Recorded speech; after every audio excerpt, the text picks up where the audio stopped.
when I was young, I used to love reading fantasy novels. నాకు Robert Louis Stevenson అంటే చాలా ఇష్టం. చిన్నప్పుడు నాకు ట్రెజర్ ఐలాండ్ అనే book was one of my all time favourite books. చిన్నప్పుడు I think I've read that book, the only book I've read about 3 or 4 times. And I used to love epics and fantasy, socio-fantasies and books like that. So నేను ఒంటరిగా ఉంటే లేకపోతే నేను బయట గార్డెన్కి వెళ్తే I will become, అంటే నాకు చిన్నప్పటి నుంచి మహాభారతం, రామాయణం అంటే చాలా ఇష్టం. ఎస్పెషలీ మహాభారతం చాలా ఇష్టం. సో నేనే రాముడు, నేనే రావణుడు, మోనో యాక్టింగ్ చేస్తుంటాను. మహాభారతంలో అన్ని క్యారెక్టర్స్ నేనే. అభిమన్యు అంటే చాలా ఇష్టం నాకు చిన్నప్పుడు. ఆ అభిమన్యు కథ ఫస్ట్ టైం విని నాకు అంటే ఇంప్రింట్ అయిపోయింది బ్రెయిన్లో. అబ్బా అంటే ఈ ఒక లైఫ్ అంటే ఒక వీరుడు లైఫ్ అంటే ఇలా ఉండాలి, ఎవరైనా చనిపోతారంటే ఇలా చనిపోవాలరా అని మంచి ప్రభావం నాకు అభిమన్యు క్యారెక్టర్. సో నేనే అభిమన్యు, నేనే అర్జున్, నేనే కృష్ణుడు, అంత నేనే. సో అలాంటి మోనో యాక్టింగ్ చేస్తుంటాను. So at different stages I think I had different favorite books. So I think all my childhood I used to love these mystery novels also. Famous 5, Secret 7, Hardy Boys అదంతా చాలా ఇష్టం. అదంతా అయిపోయాక I think somewhere those books are also written with that in mind. అంటే ఒక kid ఇది చదివితే, ఒక చైల్డ్ ఇది చదివితే వాడు ఇమాజినేషన్ అనేది ఫర్టైల్ అయిపోవాలి, ఆ ఇమాజినేషన్ని ట్రిగర్ చేయాలి అనే ఒక ఉద్దేశంతోనే రాస్తారు అలాంటి నావెల్స్. అండ్ ఎగ్జాక్ట్లీ అదే జరిగింది.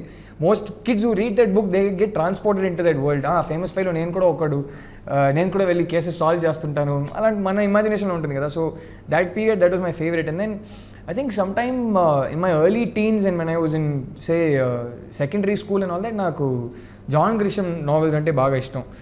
సో ఐ యూస్ టు, పెద్దోడయ్యాక నేను ఖచ్చితంగా లాయర్ అవుతాను, జాన్ గ్రిషమ్ నావెల్ హీరో లాంటి లాయర్ అవుతాను నేను అని. అప్పుడు ఆ ప్రభావం నాకు Grisham novels.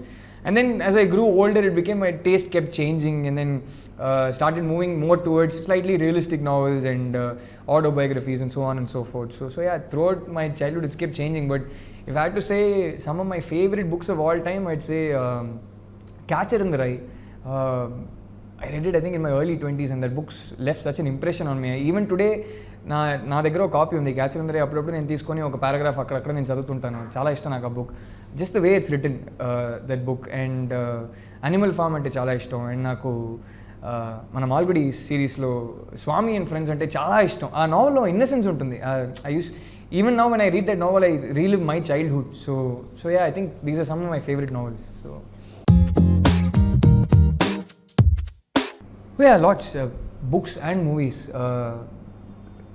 I think the more and more books you read, the more and more movies you watch about other cultures, about other societies, about other kinds of people, మనకి కొన్ని ఇన్సైట్స్లు వస్తాయి.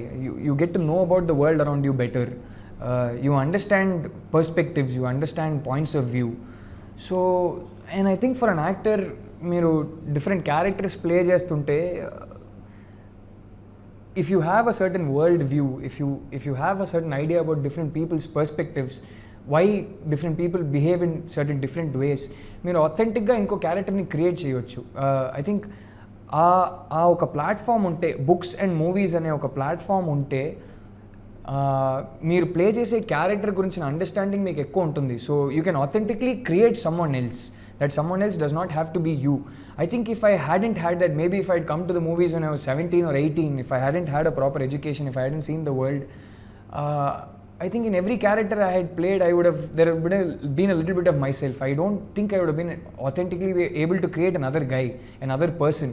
So I think that helps. You understand different kinds of people, that gives you a platform. So I think anybody who wants to be an actor, not just an actor, మీకు ఒక artist అవ్వచ్చు, ఒక musician అవ్వచ్చు, ఒక actor అవ్వచ్చు, ఒక director అవ్వచ్చు, మిగతా కల్చర్స్ గురించి, మిగతా సొసైటీస్ గురించి, మిగతా type of perspectives, points of view, మిగతా టైప్ ఆఫ్ పీపుల్ గురించి చదవడం, సినిమాలు చూడడం అనేది, I think it opens your mind. It gives you a 360-degree world view, and I think that's very important for anybody in any creative field.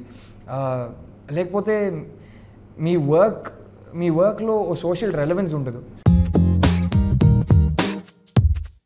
Strength అంటే ఒక్కటి కలిసి వచ్చిందండి, నాకు పేషెన్స్ ఎక్కువ, చాలా ఎక్కువ. అండ్ సినిమాలో పేషెన్స్ చాలా important.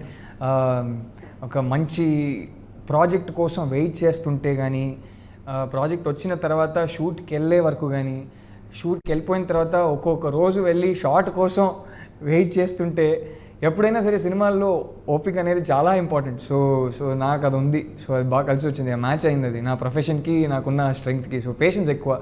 I'm usually pretty calm. I don't make too many emotional decisions. ఏదైనా సరే ఎక్కువ ఒంటరిగా కూర్చొని ఆలోచిస్తాను, అంటే ఒక డిఫరెంట్ పాయింట్స్ ఆఫ్ వ్యూ నుంచి ఆలోచిస్తాను. And I don't judge people too easily. ఎవరైనా సరే వాళ్ళు తీసుకున్న ఒక డెసిషన్కి ఒక మోటివేషన్ ఉంటుంది, ఒక హ్యూమన్ మోటివేషన్ ఉంటుంది. అదేంటని అర్థం చేసుకోవడానికి ట్రై చేస్తాను. ఎవరైనా సరే వాడు చెత్తోడు, వాడు మంచోడు ఎప్పుడు చెప్పను. అందరు చెత్తోడే, అందరు మంచోళ్ళే. So I think I don't judge people too easily. And at some level I think it helps when you're an actor also. ఒక క్యారెక్టర్ ప్లే చేస్తుంటే బ్లాక్ ఆర్ వైట్ కాకుండా గ్రే ఏరియా అనేది అందరిలో ఉంటుంది. సో అది అర్థం చేసుకోవడానికి మీరు టక్మని ఎవరైనా జడ్జ్ చేయకుండా వాళ్ళు ఎందుకు ఒక విషయం చేశారంటే ఎందుకు చేశారు అనేది మీరు ఆలోచిస్తుంటే ఆ మోటివేషన్ మీకు అర్థమవుతుంది. అది ఒక యాక్టర్గా కూడా మీకు ఎప్పుడైనా యూస్ అవుతుంది. So I think patience and like I said I don't get two emotional easily and this fact that I don't judge people too easily. I think those are my strengths as a person, which is why I tend to get along well with most people. I have a lot of friends and tend to get along well with most people because I let people be. నేనెవరు వాళ్ళని judge చేయడానికి, నేను first perfect కాదు. అలా ఉన్నప్పుడు ఎందుకు ఇంకొకరిని judge చేయడం, వాళ్ళు చేసేది కరెక్టా రాంగా అని చెప్పడం ఎందుకు? అదొకటి. వీక్నెస్ అంటే when I start something I'm very focused, I'm very determined. అంటే ఒక విషయం స్టార్ట్ చేశానంటే అది డిటర్మినేషన్తో కంప్లీట్ చేసేస్తాను. కానీ ఒక విషయం స్టార్ట్ చేయడానికి నన్ను బాగా పుష్ చేయాలి, నాకు బద్ధకం ఉంటుంది. ఎందుకంటే నాకు తెలుసు నేను స్టార్ట్ చేశానంటే మంచి ఎఫర్ట్ పెడతానని తెలుసు.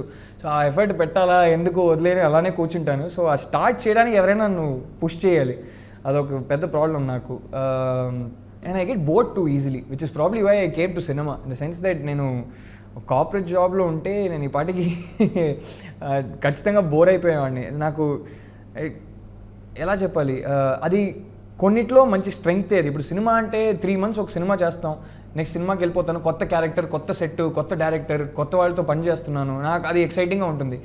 కానీ అదే విషయం అంటే నా ఫ్యామిలీ తప్ప, నా ఫ్యామిలీ ఎప్పుడు నా లైఫ్లో ఉండాలి, ఫ్యామిలీ ఎప్పుడు బోర్ కొట్టదు. కానీ నా ఫ్యామిలీ తప్ప నాకు ఏ విషయమైనా సరే త్వరగా it gets boring for me. So sometimes it's a problem. అంటే చాలామంది వీక్నెస్ అడిగితే ఒక స్ట్రెంగ్త్ని వీక్నెస్లా చెప్తారు, కానీ చాలా టైమ్స్ ఇది ప్రాబ్లమే చాలా సిచ్యువేషన్స్లో. అంటే ఆ మోటివేషన్ అనేది, ఆ డిసిప్లిన్ అనేది అది ఎప్పుడు ఉండాలి.